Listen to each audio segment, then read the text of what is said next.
ವೀಕ್ಷಕರೇ, RJ32 ಕನ್ನಡ ಟಿವಿಗೆ ಸ್ವಾಗತ. ನಾನು ಸುಷ್ಮಾ. ಇದೀಗ ಸುದ್ದಿಗಳು. ಎಲ್ಲಾ ಮುನ್ಸಿಪಲ್ ಕಾರ್ಮಿಕರನ್ನ ಕಾಯಂಗೊಳಿಸುವುದು, ಸಮಾನ ಕೆಲಸಕ್ಕೆ ಸಮಾನ ವೇತನ ಜಾರಿಗೊಳಿಸುವುದು, ಮೂಲಭೂತ ಸೌಲಭ್ಯಗಳನ್ನು ಒದಗಿಸುವಂತೆ ಒತ್ತಾಯಿಸಿ ಕಲಬುರಗಿ ಮಹಾನಗರ ಪಾಲಿಕೆಯವರು ಕರ್ನಾಟಕ ರಾಜ್ಯ ಮುನ್ಸಿಪಲ್ ಕಾರ್ಮಿಕರ ಸಂಘದಲ್ಲಿ ಪ್ರತಿಭಟನೆ ಮಾಡಲಾಯಿತು. ನಗರದಲ್ಲಿ ಮಹಾನಗರ ಪಾಲಿಕೆಯವರು ಘೋಷಣೆಗಳನ್ನು ಹಾಕುವುದರ ಮುಖಾಂತರ ಆಕ್ರೋಶವನ್ನು ವ್ಯಕ್ತಪಡಿಸಿ ಕಾರ್ಮಿಕರ ಕಾಯಂಗೊಳಿಸುವುದು, ಸಮಾನ ಕೆಲಸಕ್ಕೆ ಸಮಾನ ವೇತನ ಜಾರಿಗೊಳಿಸುವುದು, ಮೂಲಭೂತ ಸೌಲಭ್ಯಗಳನ್ನು ಒದಗಿಸುವ ಕುರಿತು ಆಗ್ರಹ ಮಾಡಿದರು. ಈ ಪ್ರತಿಭಟನೆಯನ್ನು ಉದ್ದೇಶಿಸಿ ಅನೇಕ ಮುಖಂಡರು, ಕಾರ್ಮಿಕರು ಮಾತನಾಡಿದರು.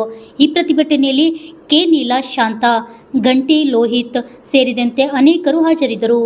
Bureau report, RJ32 Kannada news, Kalaburagi.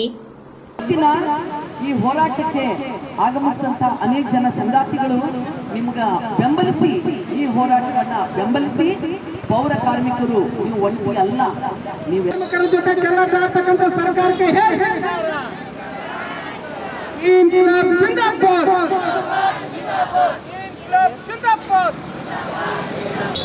ಇವತ್ತು ಕಲಬುರಗಿ ಮಹಾನಗರ ಪಾಲಿಕೆಯ ಮುಂದೆ ಕರ್ನಾಟಕ ರಾಜ್ಯ ಮುನ್ಸಿಪಲ್ ಕಾರ್ಮಿಕರ ಸಂಘದ ಜಿಲ್ಲಾ ಸಮಿತಿಯ ಮೂಲಕ ಹೋರಾಟ ಮಾಡ್ತಾ ಇದ್ದೀವಿ. ಈ ಹೋರಾಟದ ಮೂಲಕ ಕರ್ನಾಟಕ ರಾಜ್ಯ ಸರ್ಕಾರಕ್ಕೆ ನಾವು ಒಂದು ಪ್ರಶ್ನೆ ಕೇಳಲಿಕ್ಕೆ ಹೊಂಟಿದ್ದೀವಿ. 2017-18ನೇ ಇಸ್ವಿಯಲ್ಲಿ ಕರ್ನಾಟಕ ರಾಜ್ಯದಾದ್ಯಂತ ಗುತ್ತಿಗೆ ಪದ್ಧತಿಯನ್ನು ರದ್ದು ಮಾಡಿದ್ರಿ.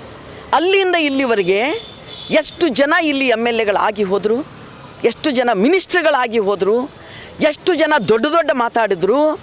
ಸಂವಿಧಾನ ರಕ್ಷಣೆಯ ಮಾತು ಆಡಿದೆವು, ಮನುಸ್ಮೃತಿ ಧಿಕ್ಕಾರದ ಮಾತು ಆಡಿದೆವು, ಕಾರ್ಮಿಕರಿಗೆ ನ್ಯಾಯ ಕೊಡ್ತೇವೆ ಅಂತ ಮಾತು ಆಡಿದೆವು. ಹಾಗಿದ್ರೆ ಇವತ್ತಿನವರೆಗೂ ಕಲಬುರಗಿ ಜಿಲ್ಲೆಯಲ್ಲಿ ಈ ಮಹಾನಗರ ಪಾಲಿಕೆಯ ಒಳಗೆ ಗುತ್ತಿಗೆ ಪದ್ಧತಿ ಯಾಕೆ ಜೀವಂತ ಅದ? ಕರ್ನಾಟಕ ಸರ್ಕಾರ ಮಾಡಿದ ಆದೇಶವನ್ನು ಈ ಮಹಾನಗರ ಪಾಲಿಕೆ ಮತ್ತು ಜಿಲ್ಲಾ ಆಡಳಿತ ಯಾಕೆ ಧಿಕ್ಕಾರ ಮಾಡಿದ್ರು? ಕಳೆದ ವರ್ಷ 1.5 ವರ್ಷದ ಹಿಂದೆ ಇಲ್ಲಿಯ ಸಂಘಟನೆಯವರು, ಎಲ್ಲ ಪೌರ ಕಾರ್ಮಿಕರು, ನಮ್ಮ ಶರಣರು, ಅನೇಕ ಜನ ಎಲ್ಲ ಸೇರಿ ಅವರ ಬೇಡಿಕೆಯನ್ನು ಇಟ್ಕೊಂಡು ಏನಿತ್ತು, ಜಿಲ್ಲಾಧಿಕಾರಿ ಮಾಡಿದ ಆದೇಶದ ಪ್ರಕಾರ ಎಲ್ಲರಿಗೂ ಇವರ ಕೆಲಸವನ್ನು ನೌಕರಿಯನ್ನು ಕಾಯಂ ಮಾಡಬೇಕು ಅಂದ್ರೆ ಅದಕ್ಕೂ ಮೊದಲು ಗುತ್ತಿಗೆ ಪದ್ಧತಿ ರದ್ದು ಮಾಡಬೇಕು, ಗುತ್ತಿಗೆಯಿಂದ ನೇರ ಪಾವತಿಗೆ ತರಬೇಕು. ಈ ಕೆಲಸ DC ಅವರೇ ಮಾಡಿದಂಥ ಆರ್ಡರನ್ನು DC ಅವರೇ ರದ್ದು ಮಾಡಿದ್ರಾ? ಇಲ್ಲ, ಜಿಲ್ಲಾಧಿಕಾರಿಗಳೇ ರದ್ದು ಮಾಡಿದರು. ಅವರು ಹೇಳಿದರು 3 ತಿಂಗಳಲ್ಲಿ ನಾವು ಎಲ್ಲರಿಗೂ ಕಾಯಂ ಮಾಡ್ತೀವಿ, ಸರ್ಕಾರದ 4 ಆದೇಶಗಳಿದ್ದಾವೆ, ಕಾಯಂ ಮಾಡ್ಕೊಳ್ರಿ ಅಂತ ಹೇಳಿ. ಸೊ ಹಂತವಾಗಿ ಕಾಯಂ ಮಾಡ್ಕೊಳ್ಬೇಕು ಅಂತ ಹೇಳಿದ್ರೆ ಗುತ್ತಿಗೆ ಪದ್ಧತಿಯಿಂದ ನೇರ ಪಾವತಿಗೆ ತರಬೇಕು, ನೇರ ಪಾವತಿಯಿಂದ ಕಾಯಂ ಮಾಡಬೇಕು. ಆದ್ರೆ ನೇರ ಪಾವತಿಗೆ ತರಲಿಕ್ಕೆ ಬಿಟ್ಟಿಲ್ಲ. ಯಾರ್ಯಾರು ಸೇರ್ಕೊಂಡು ಗುತ್ತಿಗೆ ಪದ್ಧತಿಯನ್ನು ಇಟ್ಟು ಬೆಣ್ಣೆ ಹೊಡೆದಿರಿ, ಜನತೆಯ ರೊಕ್ಕ ಹೊಡೆದಿರಿ, ಇವ್ರ ಹೆಸರ ಮೇಲೆ ನೀವು ಮನೆ ತುಂಬಿಕೊಂಡಿದ್ದೀರಿ. ಬರಬೇಕು ಒಂದೊಂದು. ಯಾಕೆ ಜೀವಂತ ಇಟ್ಟರು ಇಲ್ಲಿವರೆಗೂ ಗುತ್ತಿಗೆ ಪದ್ಧತಿ? ಸೊ ಲಾಸ್ಟ್ ಟೈಮ್ ದೊಡ್ಡ ಮಟ್ಟದಲ್ಲಿ ಈ ಹೋರಾಟವನ್ನು ಬೆಂಬಲಿಸಿ ಆಮೇಲೆ ರಾಜ್ಯದಾದ್ಯಂತ ನಮ್ಮ ಮುನ್ಸಿಪಲ್ ಕಾರ್ಮಿಕರ ಸಂಘ ಕರ್ನಾಟಕ ರಾಜ್ಯ ಸಮಿತಿ 30 ವರ್ಷದ ಹಿಂದೆ CITU ಮೂಲಕ ಪೌರ ಕಾರ್ಮಿಕರ ಕಾಯಮಾತಿಗಾಗಿ ಹೋರಾಟ ಮಾಡಿ ಕಲಬುರಗಿಯಲ್ಲಿ ಸೂಪರ್ ಮಾರ್ಕೆಟಲ್ಲಿ ಬೂಟ್ ಪಾಲಿಶ್ ಮಾಡುವ ಮೂಲಕ ಕರ್ನಾಟಕ ರಾಜ್ಯ ಸರ್ಕಾರದ ಮುಂದೆ ತಿಂಗಳುಗಟ್ಟಲೆ ಹೋರಾಟ ಮಾಡುವ ಮೂಲಕ ಅವತ್ತು ಕಾಯಮಾತಿ ಮಾಡಿಸೋದ್ರಲ್ಲಿ ನಮ್ಮ CITU ಮತ್ತು ನಮ್ಮೆಲ್ಲ ಹೋರಾಟಗಾರರದ್ದು, ನಮ್ಮ ಪೌರ ಕಾರ್ಮಿಕರದು ದೊಡ್ಡ ಇತಿಹಾಸವನ್ನು ನಾವಿಲ್ಲಿ ನೆನಪಿಸಲಿಕ್ಕೆ ಇಷ್ಟಪಡ್ತೀವಿ. ಈಗ ಪುನಃ ನಾವು ಪ್ರಶ್ನೆ ಮಾಡ್ತಾ ಇದ್ದೀವಿ, ಇಲ್ಲಿ ಯಾಕೆ ನೀವು 1.5 ವರ್ಷದ ಸಮೀಪ ಆಯಿತು ನೇರ ಪಾವತಿಗೆ ತಂದು, 1 ವರ್ಷ ದಾಟ್ತು, ಯಾಕೆ ಕಾಯಂ ಮಾಡಲಿಲ್ಲ? ಎಷ್ಟು ದಿನ ಬೇಕು ಕಾಯಂ ಮಾಡ್ಲಿಕ್ಕೆ? ನಮ್ಮ ಜನ ಇಲ್ಲೇ ಕೆಲಸ ಮಾಡಿ ಅವ್ರ ಆಯುಷ್ಯನೇ ಮುಗಿದು ಹೋಗ್ಲತ್ತದ. ಕಾಯಂ ಮಾಡ್ಲಿಕ್ಕೆ ನಿಮ್ಗೆ ಎಷ್ಟು ದಿನ ಬೇಕು? ಯಾಕೆ ಕಾಯಂ ಮಾಡೋದಿಲ್ಲ? ನಾವು ಇವತ್ತು ಕೇಳ್ತಾ ಇದ್ದೀವಿ. 936 ಜನರಿಗೆ ನೀವು ನೇರ ಪಾವತಿ ತಂದಿದ್ದೀರಿ, 3 ತಿಂಗಳ ಒಳಗಡೆ ನಿಮಗೆ ಕಾಯಂ ಮಾಡ್ಲಿಕ್ಕೆ ಸಾಧ್ಯ ಇತ್ತು, ಯಾಕೆ ಕಾಯಂ ಮಾಡಲಿಲ್ಲ? ಮಾಡಬೇಕು ಕಾಯಮಾತಿ ಅವರಿಗೆಲ್ಲರಿಗೂ ಅಂತ ಆಗ್ರಹ ಮಾಡಿದ್ದೀವಿ. ಇನ್ನು ಎರಡನೇದಾಗಿ ಗುತ್ತಿಗೆ ಪದ್ಧತಿ ಜೀವಂತ ಅದ ಇಲ್ಲಿ ಅನ್ನೋದಕ್ಕೆ ಸಾಕ್ಷಿಯಾಗಿ ನಮ್ಮ ಲೋಡರ್, ಡ್ರೈವರ್, ಕ್ಲೀನರ್, ಸ್ವೀಪರ್, ಬೇರೆ ಕಡೆ ಕೆಲಸ ಮಾಡೋರು ಇವತ್ತಿಗೂ ಗುತ್ತಿಗೆದಾರರ ಕೈ ಒಳಗೆ ಗುಲಾಮರಂಗೆ ಕೆಲಸ ಮಾಡ್ತಾ ಇದ್ದಾರೆ. ಎಷ್ಟು ತಾಸು ದುಡಿಮೆ? ಕಾರ್ಮಿಕರು ಜಗತ್ತಿನಲ್ಲಿ 24 ತಾಸಲ್ಲಿ 8 ತಾಸು ದುಡಿಮೆ, 8 ತಾಸು ನಿದ್ದೆ, 8 ತಾಸು ಮನರಂಜನೆ ಅನ್ನೋದನ್ನು ವೈಜ್ಞಾನಿಕವಾಗಿ ಮೇ 1ನೇ ತಾರೀಕಿಗೆ ಗೆದ್ದಂಥ ದಿನ ಈ ಮಹಾನಗರ ಪಾಲಿಕೆಯಲ್ಲಿ ಮೇ 1ಕ್ಕೂ ಸಹಿತ ರಜೆ ಕೊಡಲಾರ್ದಂಥ ಮಹಾನಗರ ಪಾಲಿಕೆಯನ್ನು ನಾವು ನೋಡಿದ್ದೀವಿ. ಇಲ್ಲಿವರೆಗೆ ಎಷ್ಟು ಜನ ಕಾರ್ಪೊರೇಟರ್ಗಳು ಗೆದ್ದು ಹೋಗಿದ್ದಾರೆ, ಮೇಯರ್ಗಳಾಗಿದ್ದಾರೆ, ಎಷ್ಟು ಜನ ಆಯುಕ್ತರು ಬಂದು ಹೋಗಿದ್ದಾರೆ. ಯಾಕಿಲ್ಲಿ ಇವತ್ತು ಈ ಗುತ್ತಿಗೆ ಪದ್ಧತಿಯನ್ನು ತೆಗೆದು ಅವರನ್ನು ಖಾಯಂ ಮಾಡಲಿಲ್ಲ?